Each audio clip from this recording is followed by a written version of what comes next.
Our objective today is to review the details of the 2015 merit planning process and introduce tools to guide you in making good compensation decisions that support a high-performance culture.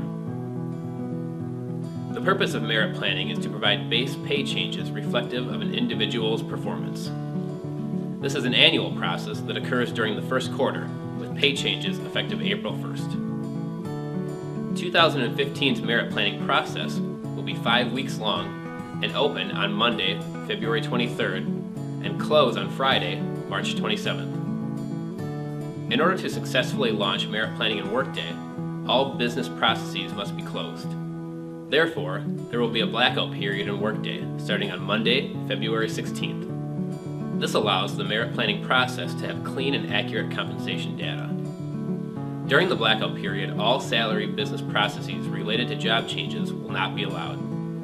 Please note that new hires, terminations, leaves, as well as all hourly business processes can still occur during the blackout period. The blackout period will end upon the completion of the merit planning process on March 27th. Each January, we compile market research from sources such as World at Work, Mercer, and Aon Hewitt to guide us in determining the merit budget. We make a decision based on these sources plus market conditions and our business climate.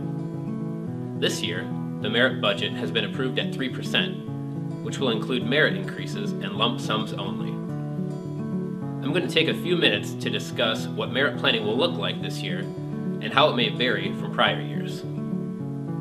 Previously, salary planning was completed in PeopleSoft.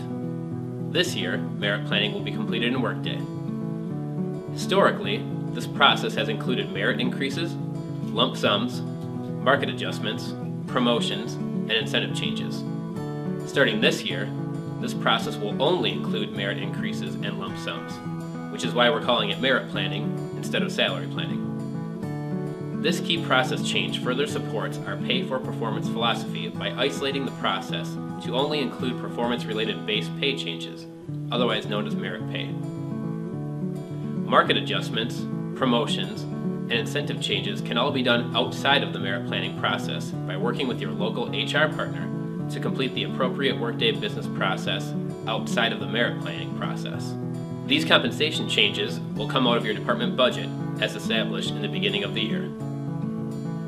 Previously, any new hire or current employee that had experienced a salary change between 1/1 and 3/31 would have been ineligible for merit planning. This year, only new employees hired between 1/1 and 3/31 will be excluded from this process. All other employees are eligible for a merit increase. This aligns with our pay-for-performance philosophy by keeping true merit increases separate from any promotional or market pay adjustments. For those of you that have regular part-time non-exempt employees, you will be receiving 2 action items in your inbox. Even though there are separate action items, all employees are included in the same budget. Now that you're familiar with the total reward strategy, Bemis's compensation philosophy, and the 2015 merit planning process changes, let's talk about how you will make your compensation decisions. Compensation decisions are very important and have long-lasting consequences that may impact the business in many ways.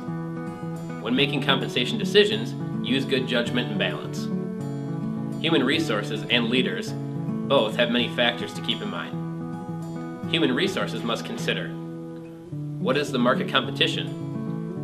How does the role compare against the market? How unique is the role? How difficult is the role to fill? While leaders need to consider: how does the employee perform? What is their experience and how proficient are they in their role? What is the employee's long-term potential? It is a collaborative effort where HR leaders must consider both cost and business climate. To assist you in making these decisions, we have created a tool to guide you in differentiating pay. This is not a prescription, simply a recommendation. Ultimately, it is your responsibility as a leader to make decisions and differentiate appropriately. The employee's performance management rating, as well as the quartile in which their pay falls, are key components needed for you to differentiate pay. This tool provides guidelines on how to budget for employees depending upon their performance and quartile. For example, let's say John Smith reports to you, and you gave him a 3 performance rating for 2014. John currently makes $55,000 and his position falls within grade 12. We know that by dividing John's salary by the midpoint of the salary grade, we'll get his compa ratio, which is 0.85. Based on this chart, we see that John's salary falls within the S1 quartile. The recommendation is to provide John a merit increase of up to 3.5%, but no more. It is important to understand that this is a recommendation. You will need to take into account other members of your team and the overall budget when making this decision. It is also important that you review your plan with your leader prior to submitting. Now we'll take some time to talk about some key takeaways. Bemis's overall merit budget is 3%. Performance management rating and employee salary range quartile are key inputs in differentiating pay. Review your plan with your leader prior to submitting.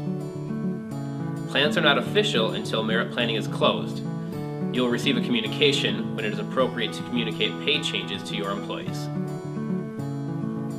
This concludes the 2015 merit planning overview. You are now prepared to make your 2015 merit planning decisions.